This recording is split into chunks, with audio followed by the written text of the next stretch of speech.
বিধানসভা নির্বাচনে দামামা বেজে গিয়েছে। ইতিমধ্যে বিভিন্ন রাজনৈতিক দল তাদের প্রার্থী তালিকা ঘোষণা করে দিয়েছে। তারপর থেকে উত্তরবঙ্গের গুরুত্বপূর্ণ কেন্দ্র শিলিগুড়িতে ক্রমশ বাড়ছে রাজনৈতিক উত্তাপ। শহরের রাস্তাঘাট, পাড়া, মহল্লা সব জায়গাতেই এখন ভোটের হাওয়া স্পষ্ট। শিলিগুড়ি বিধানসভা কেন্দ্রে এবার মূল লড়াই দুই হেভিওয়েট প্রার্থীকে ঘিরে। একদিকে বিজেপির হয়ে মাঠে নেমেছেন বর্তমান বিধায়ক ডক্টর শঙ্কর ঘোষ, যিনি গত নির্বাচনে জয়ী হয়েছিলেন। অন্যদিকে তৃণমূল কংগ্রেসের হয়ে প্রার্থী হয়েছেন শহরের বর্তমান মেয়র গৌতম দেব। ফলে এই কেন্দ্রে হাড্ডাহাড্ডি লড়াইয়ের পূর্বাভাস দিচ্ছে রাজনৈতিক মহল। আগামী 23শে এপ্রিল শিলিগুড়িতে ভোট গ্রহণের দিন ঘোষণা হয়েছে। তার আগে জোর কদমে প্রচারে নেমে পড়েছেন দুই শিবিরের প্রার্থীরা। সকাল থেকে রাত পর্যন্ত সভা, মিছিল, পথসভা সব মিলিয়ে ব্যস্ত সময়সূচি কাটছে তাদের।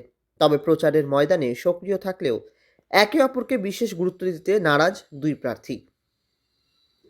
বিজেপি প্রার্থী ডক্টর শঙ্কর ঘোষের বক্তব্য, আমার বিপরীতে কে দাঁড়ালো সেটা বড় কথা নয়, আমার লড়াই রাজ্যকে বাঁচানোর জন্য, দুর্নীতিমুক্ত সমাজ গড়াই আমাদের লক্ষ্য।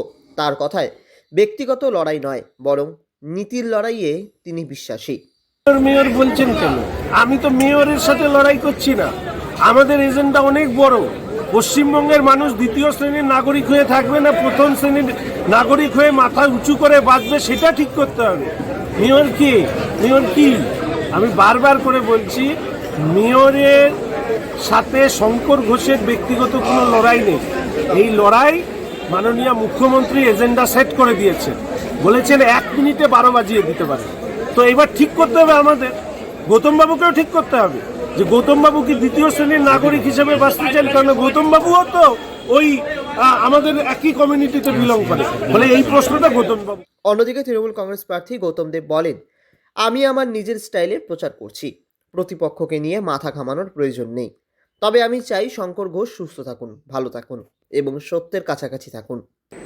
আমার প্রতিপক্ষ যারা আছে তাদের মধ্যে আমি সিপিএম এর জয় ও আমার কলিগ একসাথে আমরা পুরো সবাই আছি, ওকে আমি শুভেচ্ছা আমি জানিয়েছি। কংগ্রেসের ক্যান্ডিডেট কে হবে আমি জানি না, বলে তাকেও শুভেচ্ছা জানিয়েছি। শঙ্করকেও আমি প্রেস মাধ্যমে শুভেচ্ছা জানিয়েছি, আপনাদের মাধ্যমে জানাচ্ছি যে ও ভালো থাকুক আর একটু সত্যের কাছাকাছি। তার এই মন্তব্য রাজনৈতিক মহলে নতুন করে জল্পনা উস্কে দিয়েছে। সব মিলিয়ে শিলিগুড়ি বিধানসভা কেন্দ্র এখন রাজ্যের অন্যতম চর্চিত আসনে পরিণত হয়েছে। দুই হেভিওয়েট প্রার্থীর টক্করে ভোটের ফল কোন দিকে যায় সেটাই এখন দেখার।